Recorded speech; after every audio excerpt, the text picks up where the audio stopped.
Como continuación al vídeo de introducción a los materiales termoplásticos biodegradables, vamos a continuar hoy con un breve curso sobre la transformación y proceso de los materiales biodegradables, los materiales termoplásticos biodegradables. Esta es una pregunta habitual. ¿Cómo procesar estos materiales? A veces hemos visto que hay cierto miedo, ¿no?, a adentrarse en este mundo. Y bien, la verdad es que es un campo que está creciendo mucho, va a seguir creciendo, así que es muy interesante tener unas nociones básicas y fundamentales y yo creo que perderle el miedo a estos materiales, que la verdad es que no son nada especial a la hora de proceso. Así que con este ánimo espero que disfrutéis de este vídeo sobre la transformación y el proceso de materiales biodegradables. Lo primero de todo, cuando hablamos de cómo procesar materiales biodegradables, tenemos que entender que un material biodegradable es una cosa muy genérica. Esto sería como si me preguntaras, oye, ¿cómo transformar un material no biodegradable? Que son los materiales que tenemos aquí, que vimos ya en el primer vídeo, los materiales convencionales. Pues bien, un polietileno no se transforma igual que un polipropileno o que una poliamida o que un PET. Cada material es un mundo y dentro de cada material encima pues hay diferentes fluideces, diferentes formulaciones, cargas. Así que cuando hablamos de materiales biodegradables, que son estos de aquí, pues nos encontramos con materiales muy distintos, con diferentes puntos de fusión, diferentes formas de procesar, diferentes temperaturas de proceso. Así que hay que tener en cuenta eso. Hay muchos tipos distintos de materiales biodegradables. No es lo mismo procesar un PLA que procesar un PBAT, por ejemplo. Y además hay otro punto. Cuando tú estás procesando un polietileno, ¿vale? Por ejemplo, para hacer film, dice, vale, yo uso un polietileno baja densidad, fluidez 1. Y otro fabricante te ofrece pues lo mismo, un baja densidad, fluidez 1 de densidad similar. Y más o menos, pues el proceso es muy similar, ¿vale? Siempre hay algunos que se procesan mejor que otros, que te gustan más o menos. En el mundo del material biodegradable, por ejemplo, para film, a veces no es tan sencillo. Estás usando uno, luego usas otro y no es exactamente igual, porque cada fabricante al final, como vimos en el otro vídeo, pues usa su combinación, sus compuestos en diferentes porcentajes, diferentes materiales, diferentes cargas, diferentes aditivos. Por ejemplo, en este caso los materiales M-Vera que comercializamos nosotros de Biofed son muy buenos a nivel de procesabilidad, mejor que otros materiales de la competencia, así que depende del material, ¿vale? Y hay que tenerlo en cuenta y seguir las recomendaciones de cada fabricante. Así que, ¿cómo procesar material biodegradable? Pues depende del material. Pero bien, seguimos. A nivel de procesos, el proceso de extrusión soplado tubular, de fabricación de film tubular, es quizás una de las aplicaciones ahora mismo más potentes en cuanto a volumen, principalmente por esta aplicación, por las bolsas de supermercado, bolsas de sección, de fruta, verdulería, de residuo orgánico. Es una de las aplicaciones habituales. Otra aplicación muy habitual en este campo y la verdad es que además muy interesante para un material compostable es el acolchado agrícola. Esto al final se acaba convirtiendo, se biodegrada, se convierte en compost y no tienes el problema, ¿no?, de que se queden residuos plásticos ahí que van contaminando la tierra. Es una aplicación muy habitual, pero eso veremos en otro vídeo sobre aplicaciones. A nivel de proceso, aquí podéis ver recomendaciones. En este caso concreto es del M-Vera B5029, uno de nuestros materiales habituales para fabricación de diferentes tipos de bolsas. También para acolchado, es un material bastante universal que se procesa muy bien. Pues cosas que tenemos que tener en cuenta. La primera pregunta que nos hacen es, ¿hace falta cambiar la maquinaria? Es decir, ¿puedo usar los mismos usillos? Pues bien, habrá quien te diga que no, que sí. Yo te digo, no hace falta, ¿vale? Ahora, te voy a dar algunas recomendaciones. En concreto, con nuestros materiales no hace falta. Si tienes un usillo de baja densidad, puedes usarlo perfectamente. ¿Por qué un usillo de polietileno de baja densidad? Los usillos de polietileno de baja densidad son menos agresivos. Entonces, para este tipo de materiales que se transforman a temperaturas algo más bajas, pues es mucho mejor.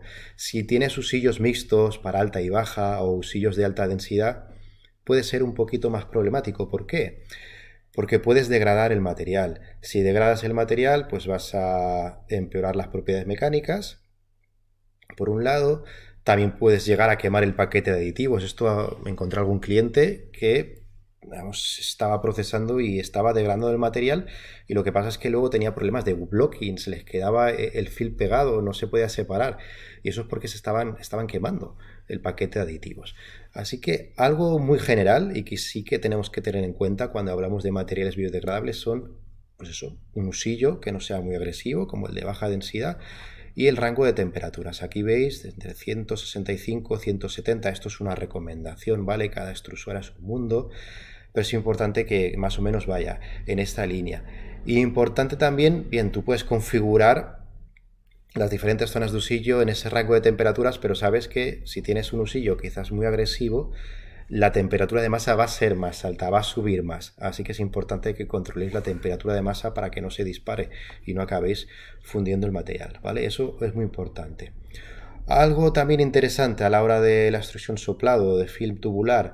Hay quien se queja de cuando está haciendo que se hacen arrugas en el sistema de embobinado. Al hacer la bobina, el material se arruga. ¿Por qué? Porque es mucho más blando, es complicado. Pues bien, hay que tener en cuenta que este material no es polietileno. Es otro material con otra flexibilidad, con otras propiedades, y por supuesto hay que ajustarlo. Hay que ajustar las tensiones del sistema de embobinado. Y por supuesto no tienes que tener ningún problema ajustándolo para embobinar bien sin arrugas.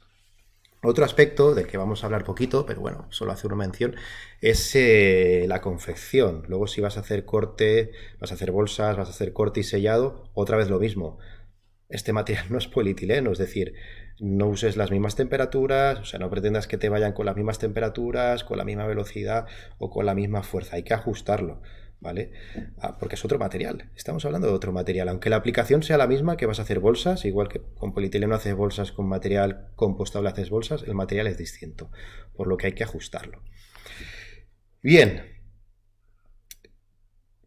una curiosidad dentro de la extrusión soplado, cuando hacemos eso, ese film tubular, el tubo, es el cuello. Cuando tú estás transformando polietileno ves esto. Se genera este cuello, estamos hablando de materiales de baja densidad que pesan muy poco y se genera ese cuello largo, ¿vale? Cuando transformas material bio no ves ese cuello. ¿Ves? Pues esto, ves algo sin cuello, ¿vale? Aquí veis, esta es una foto tomada de una de nuestras pruebas. El material sale así. El material, ¿por qué sale así? ¿Por qué no se genera ese cuello arriba?